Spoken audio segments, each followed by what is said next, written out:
están todos? Bienvenidos. Esto es Entrevista Verdadera. Hacemos el programa en vivo y en directo aquí en la red. Esta vez vamos a hablar con el director del Instituto Nacional de Derechos Humanos, Branislav Marelich. ¿Cómo está, Branislav? Muchas gracias por acompañarnos. Muchas gracias por la invitación. Buenas noches.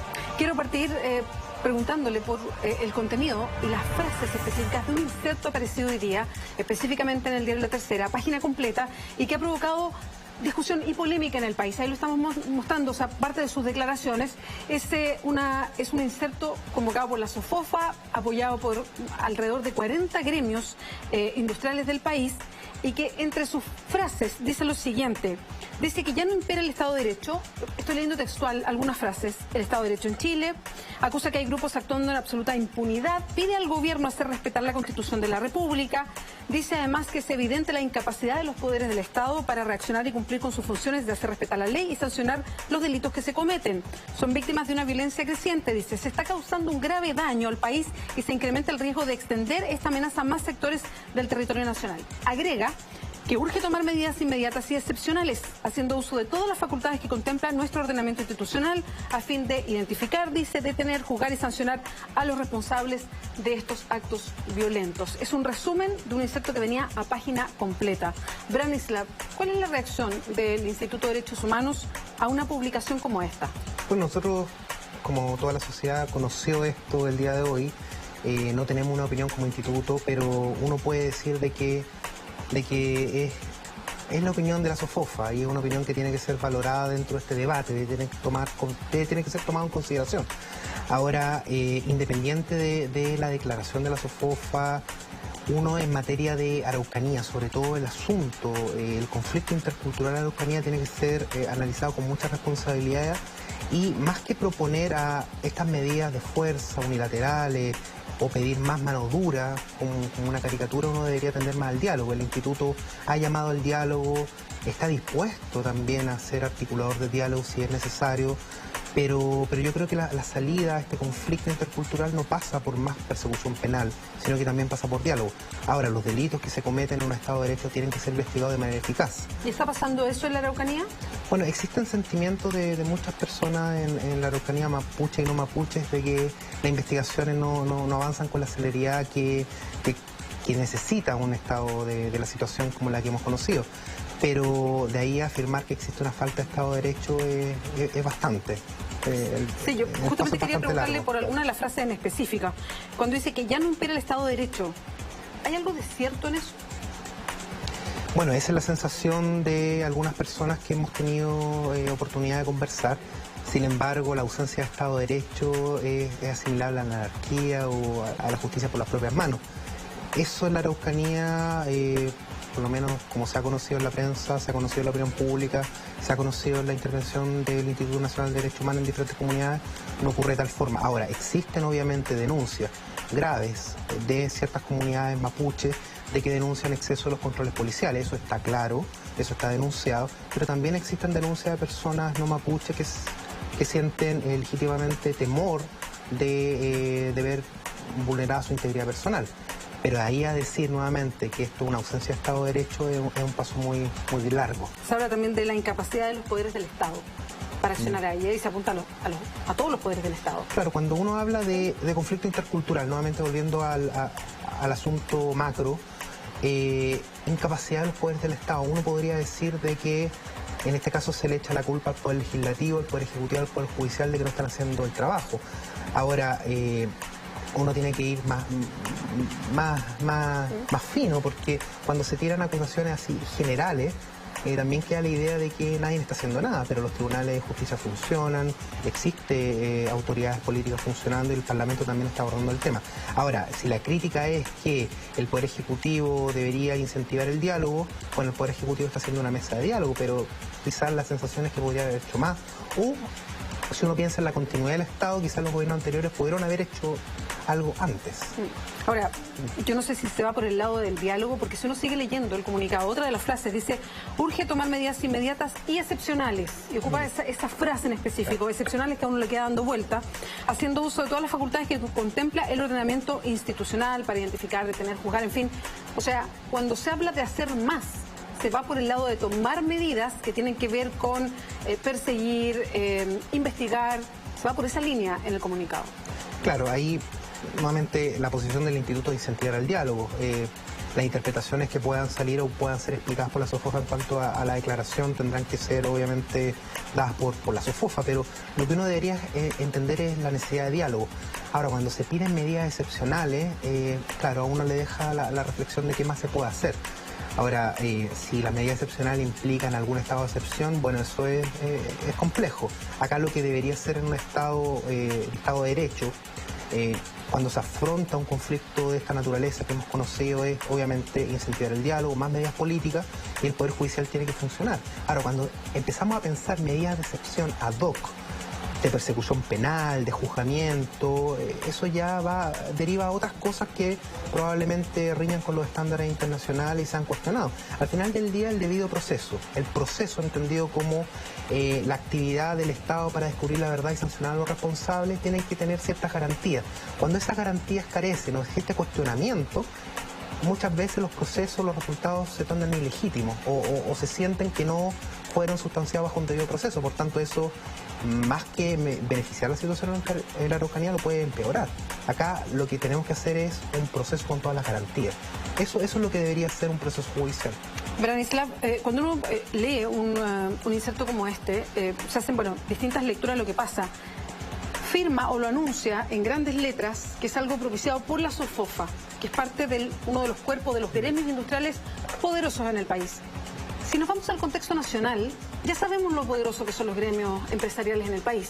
Ejercen todo su poder, ocupan todos los medios que tienen a su disposición, interpelan directamente a la autoridad, se sientan en la mesa con el Ejecutivo, invitan al Ejecutivo a sus propias reuniones y el Ejecutivo va. O sea, no estamos hablando de una opinión que puede ser de cualquiera de nosotros que, tuviera la capacidad de comprar un inserto completo. ¿Cuál es el peso, la presión que ejerce una opinión a página completa de un diario de circulación nacional de los gremios empresariales? Bueno, por supuesto la presión es más que un mero agrupación de personas. Te voy a poner un ejemplo. El relator de Libertad de Reunión, Mayna Kiai y Asociación, una de las cosas que en su visita y publicó un informe que más le llama la atención es que el Estado se relaciona de mejor manera, mucho más frecuente con el empresariado, con las asociaciones empresariales, pero no de la misma forma con la asociación de la sociedad civil. Entonces él, dentro de su informe, a lo largo de todo el mundo, nota esa tendencia. Obviamente las asociaciones de personas vinculadas al empresariado tienen mucho más acceso al poder que la organización de la sociedad civil. Eso es un hecho. Ahora, obviamente, este inserto tiene un peso mucho más grande que si lo pagara un grupo de ONG mapuche, por ejemplo. Ahora, ¿tiene un tinte golpista un inserto como este? Bueno, ahí no... Eso obviamente queda a la opinión del lector. Como te decía, esto recién salió hoy día, pero lo que sí preocupa, y no solamente a propósito del inserto de la SOFOFA, lo que preocupa es que estemos polarizando posiciones en todos los sectores de la Araucanía, y al final, cuando exista la voluntad, la necesidad de sentarse a dialogar, nadie se va a escuchar. Entonces probablemente uno tiene que cuidar mucho las acciones de todos los poderes del Estado, por supuesto, de todas las organizaciones intervinientes, de todas las personas intervinientes, para no alejar los puentes de diálogo, porque al final del día en la Araucanía todos van a seguir viviendo en la Araucanía, mapuche no mapuche, y tenemos que encontrar formas de encontrarse, de dialogar. Y eso, al parecer, con los últimos hechos de violencia totalmente condenables, eso se va alejando. Y como un Estado democrático y responsable deberíamos acercar esos puentes. Ahora, ¿cómo se hace eso? No es algo fácil. Sí, claro. O sea, por cómo están las cosas, y esto lo demuestra, ¿no? Branislav, le quería preguntar también por otra cosa, y que tiene directa participación en el Instituto de Derechos Humanos. Este inserto de hoy día, a ver, lo voy a plantear así, no cae del cielo, tiene un contexto. Viene justo una semana después de que durante por lo menos unos 10 días fue tema nacional y el Instituto participó directamente. Ya vamos a hablar de eso en más detalle, pero el Instituto tuvo su opinión y la manifestó públicamente por el caso de la machi Francisca Linconao. Ella estaba en una huelga de hambre desde el 23 de diciembre, diciendo que la justicia no estaba actuando de manera justa con ella, a propósito de que se pedía una reclusión domiciliaria y no que se mantuviera la prisión preventiva. Ella está acusada de un delito que está puesto por la Fiscalía como delito terrorista, entonces tiene un tinte especial.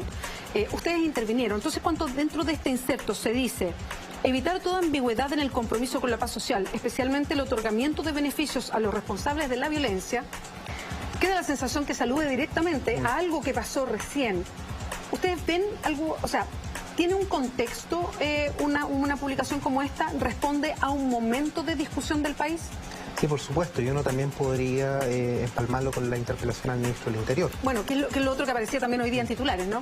Claro.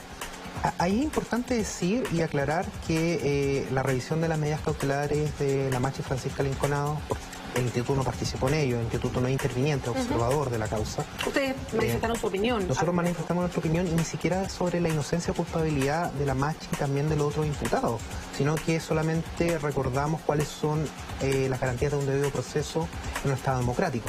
Ahora, acá es importante también aclarar que lo que se le dio a la Machi, lo que la Corte de Apelaciones, y ya pasaron los plazos para apelar, por tanto la sentencia está firme y ejecutoriada, no es un beneficio, es simplemente un cambio de medida cautelar que en todo caso es excepcional, porque acá la regla general es la libertad. Cuando uno habla de prisión preventiva, habla de prisión preventiva y no de libertad provisional cuando sale de libertad, porque la libertad...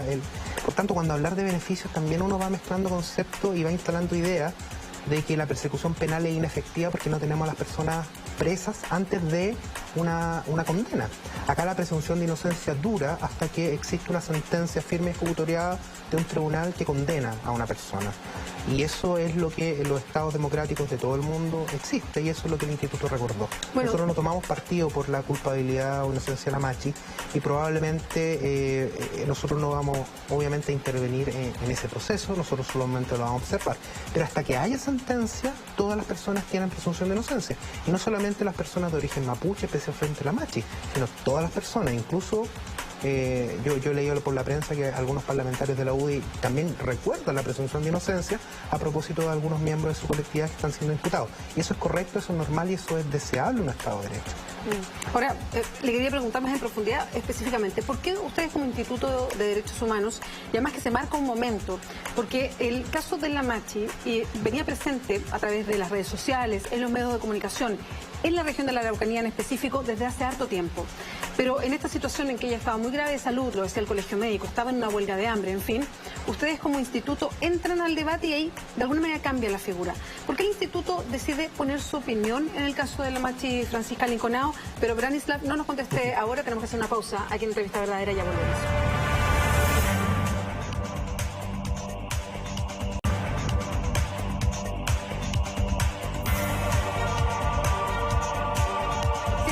Verdadera, seguimos conversando con Branislav Marelich, él es el director del Instituto de Derechos Humanos.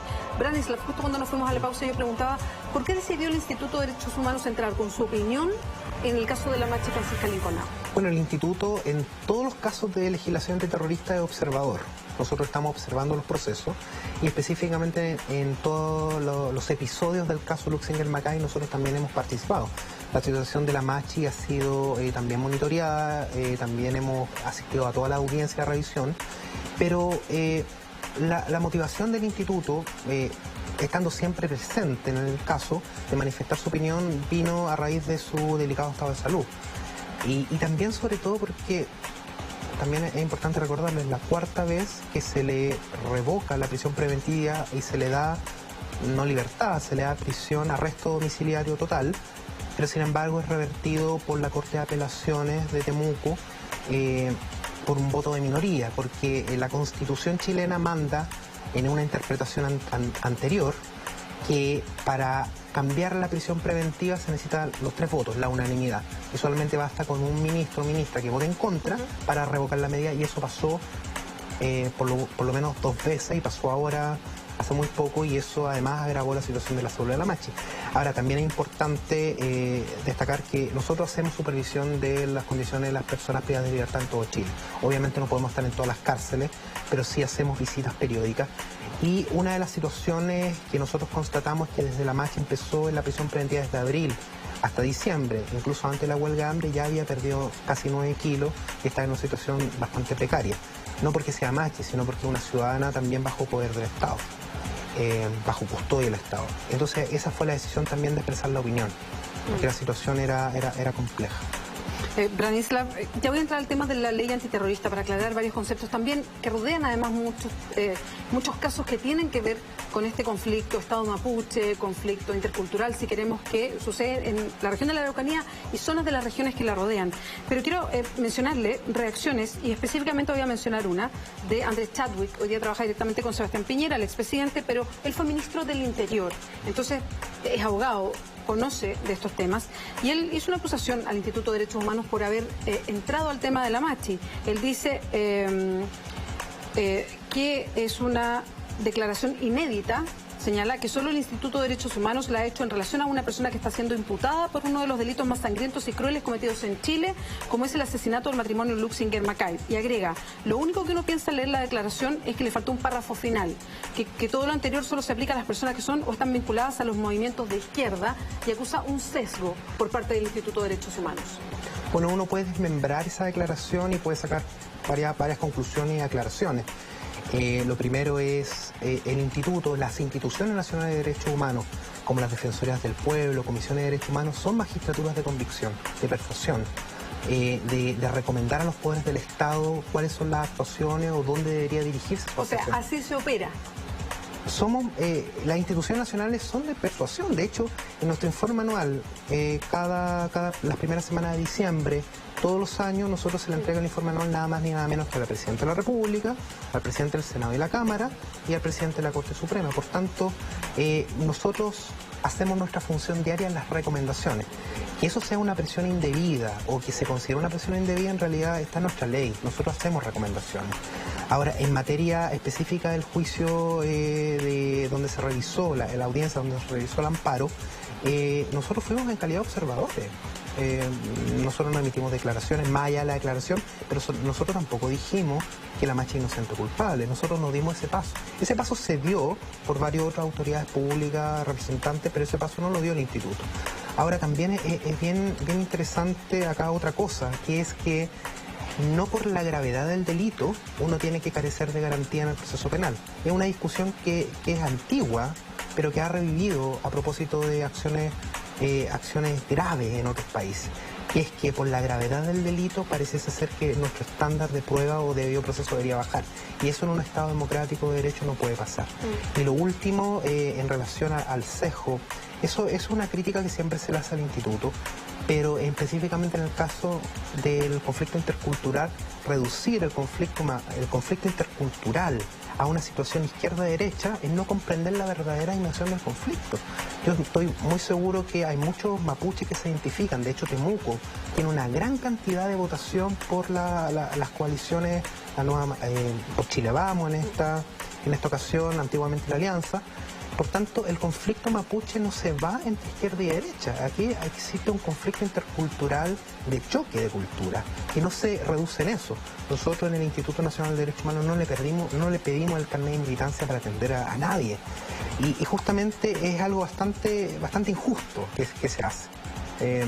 Nosotros no solamente estamos actuando en materia de conflicto intercultural, nosotros tenemos muchas otras líneas de acción donde estamos beneficiando a toda la ciudadanía. Por ejemplo, en materia de protección de niños y niñas adolescentes, nosotros estamos entrando en materia del Sename y hemos sido reconocidos en la Comisión de Derechos Humanos por parlamentarios desde la UDI hasta el Partido Comunista, porque estamos haciendo el trabajo. Entonces, cuando se nos critica porque porque actuamos y intervenimos, conversamos con el conflicto mapuche, somos de izquierda, pero cuando hablamos de los niños está todo bien. Entonces eso también obedece a que necesitamos como sociedad en general también imbuirnos de la cultura de derechos humanos. Y el Instituto Nacional de Derechos Humanos tiene 6 años.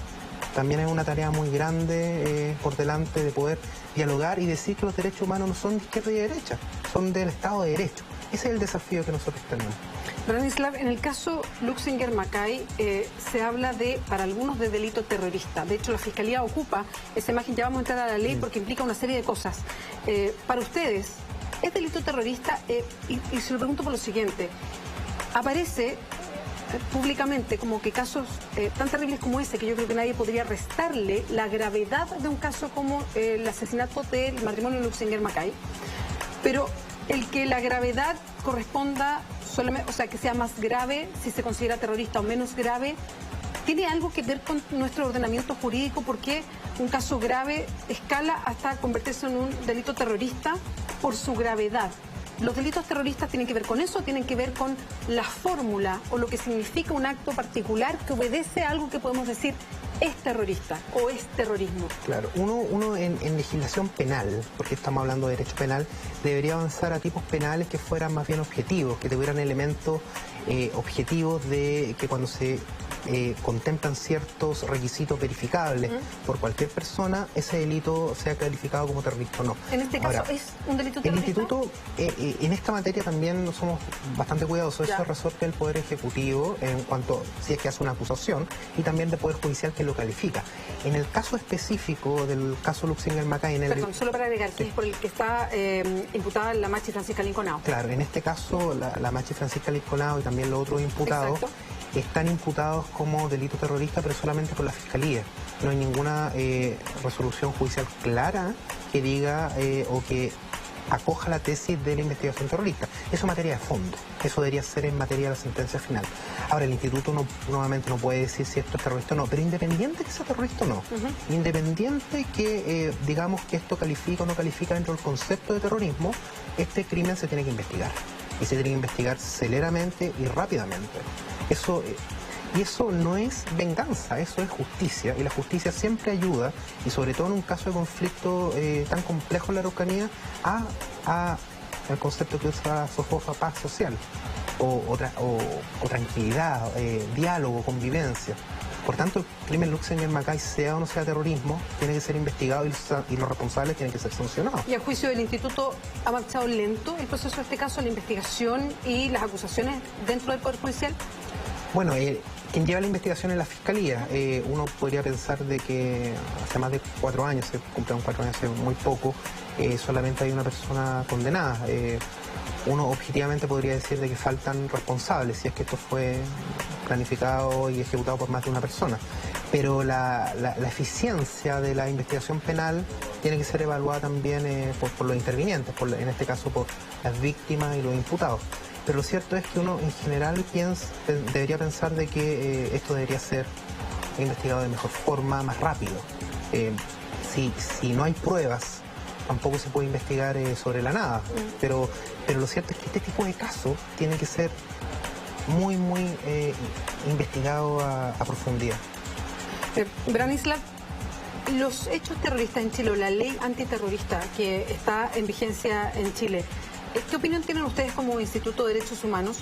¿Y qué es lo que provoca? Porque genera condiciones especiales a la hora de las acusaciones, de las prisiones preventivas, de dónde está, como dicen los abogados, el peso de la prueba. ¿Qué significa la ley antiterrorista cuando es parte de un juicio, como pasa en el caso Luxinger Macay? Claro, la ley antiterrorista fue forjada en dictadura, bajo lógicas de Guerra Fría. Es un hecho, ni siquiera una opinión. Y en cuanto a su condición y tipificaciones, evidentemente contemplan delitos que uno podría pensar que son terroristas, pero la ley antiterrorista también contempla otras hipótesis que son más bien delitos o persecución de carácter más que terrorista, más bien persecución política. Eso es una lógica de Guerra Fría. Ahora, en cuanto a la normativa antiterrorista, siempre se la ha cuestionado en todo el mundo que la legislación antiterrorista tiene que cumplir el debido proceso. Y eso la Corte Interamericana de Derechos Humanos, a propósito de Chile, un caso chileno, ha dicho que la legislación antiterrorista tiene que cambiar. Y cuando hablo de legislación antiterrorista no solamente hablo de la ley, también hablo de la normativa que está enclavada en la Constitución chilena, porque la Constitución chilena también tiene cláusulas antiterroristas que son complejas miradas desde estándares de derechos humanos nuevos. Por ejemplo, ¿cuáles? Por ejemplo, lo que le pasó a la Machi Francisca Linconao y a los otros imputados del caso Luxinger Macay, que es la unanimidad. Eso claramente es una alteración de la carga de la prueba, es una alteración de la presunción de inocencia y le exige requisitos casi inalcanzables a una persona para poder optar a la libertad. Eso es la unanimidad. Es más fácil entrar a prisión preventiva con la legislación antiterrorista que salir de ella. Y eso en un Estado democrático de derecho tiene que ser revisado. Ahora el Instituto ha hablado de la legislación antiterrorista y ha pedido que cambie. porque esto, y nuevamente algo que decía al principio, por más grave que sean los delitos, no podemos renunciar al debido proceso. Es de las bases de legitimidad de un Estado de Derecho.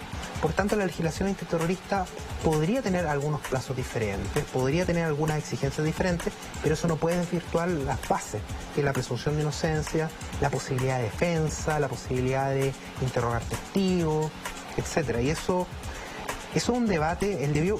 La cláusula de debido proceso es algo que tiene más de 100 años, pero sin embargo en los últimos 20 años hemos estado volviendo a discutir de debido proceso. Y es una tendencia mundial. Esperemos que en Chile eso se aborde y la legislación antiterrorista cambie. La norma antiterrorista tiene que cambiar.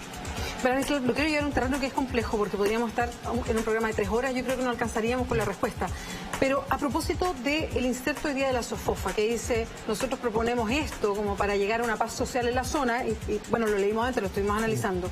Si fuera por el Instituto de Derechos Humanos, ¿qué pasos deberían darse para ir trabajando o avanzando en una mayor tranquilidad de la zona? Porque es difícil hablar de fin de un conflicto, sino que es un proceso.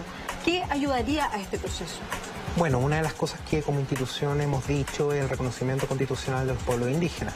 Pero esto no solamente es algo formal, que la Constitución diga que existen otros pueblos, sino que también tiene algo simbólico, que es reconocer al otro como sujeto de derecho y en capacidad de interlocutar con el Estado. Eso puede ser un avance, eso lo hemos dicho en nuestro informe anual 2015. Existen otras medidas, también es la voluntad de diálogo, voluntad. Nosotros tenemos ahora una comisión asesora presidencial promovida por la presidenta, presidida por el monseñor Vargas, y está trabajando sus recomendaciones. Una medida muy concreta sería que las recomendaciones de esta comisión, que por supuesto han sido cuestionadas, pero esto es un primer paso, esas recomendaciones tengan apoyo político y no sean letra muerta, porque comisiones de trabajo, comisiones de verdad incluso, han existido en Chile, pero están guardadas. Existe una comisión de verdad muy potente, que muy poca gente conoce en la opinión pública, que es la Comisión de Verdad y Nuevo Trato con los Pueblos Indígenas, donde muchas veces esa comisión hace recomendaciones y constata hechos, que son bastante fuertes para una persona que no ha estado en el ruedo de conocer la historia de los pueblos indígenas chilenos, los exterminios también, muchas veces en periodos del siglo XIX, siglo XX, principio del siglo XX. Pero, por ejemplo, esa comisión de verdad no tuvo seguimiento. Esperemos que esta comisión asesora lo tenga. Como esa medida también existen acercamientos, persecución eficaz de los delitos, proceso de probablemente compra de tierra, también regularización de la tierra. Branislav, muchas gracias por acompañarnos esta noche. Muchas gracias, Betty. Que le vaya bien. Nosotros vamos de inmediato a enlazar con Ignacio Franzani, Mentiras Verdaderas. Buenas noches.